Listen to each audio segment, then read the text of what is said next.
In a decisive reorganization of the Armed Forces Top Command, President Bola Tinubu appointed Lieutenant General Olufemi Oloyede as the new Chief of Defense Staff, replacing General Christopher Musa. To articulate valuable and forward-thinking policies.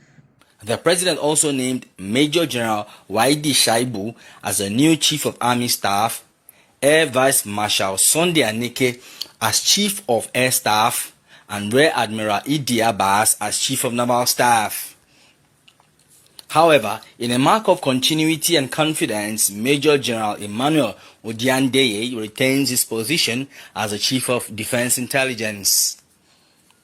In a statement issued by the Special Advisor to the President on Media and Public Communications, Sunday Dare, the President expressed deep appreciation to the outgoing Chief of Defense Staff, General Christopher Musa, and other former service chiefs for their patriotic service and dedicated leadership.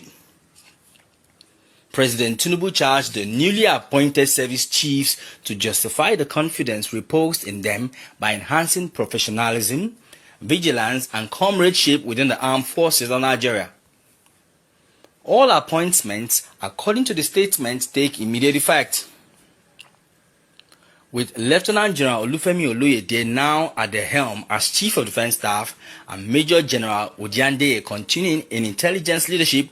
The nation's defense structure enters a new phase, one the President hopes will bring renewed strength and cohesion to Nigeria's security operations.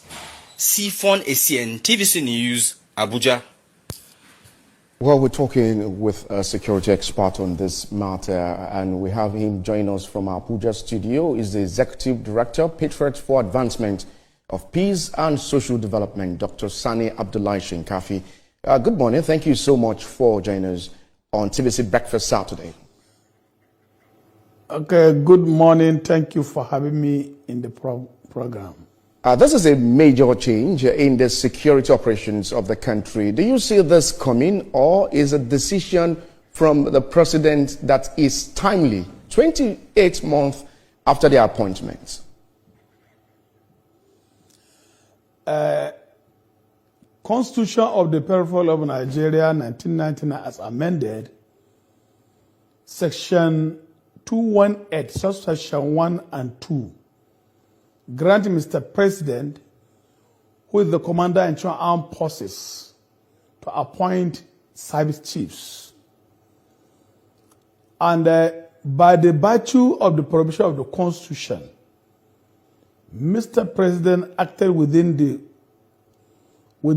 letters of Nigerian Constitution, and also in line with the tradition of the armed forces of the People of Nigeria. It was stipulated that service chiefs have tenure of 2 years, and it is the discretionary powers of Mr. President to extend the tenure of the service chiefs. So the previous administration of President Muhammadu Buhari have violated or breached the tradition of the appointment of the service chiefs, which he granted extension to other service chief Burute and other service chiefs, which has stagnated the promotion and elevation of some military officers. So if you look at the appointment, the new Chief of Defense Staff, he is cost 39. The Chief of Army Staff is cost 41. The Chief of Naval Staff is cost 40, and Chief of Air Staff is cost 40.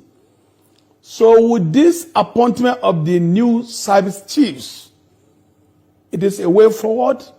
It is also commendable and remarkable, because it will give way for other military officers to be elevated to the next rank or to the next offices. And with the present security situation, Mr. President has acted within the needful time looking at what is happening in Nigeria, there are serious security challenges across the geopolitical zone.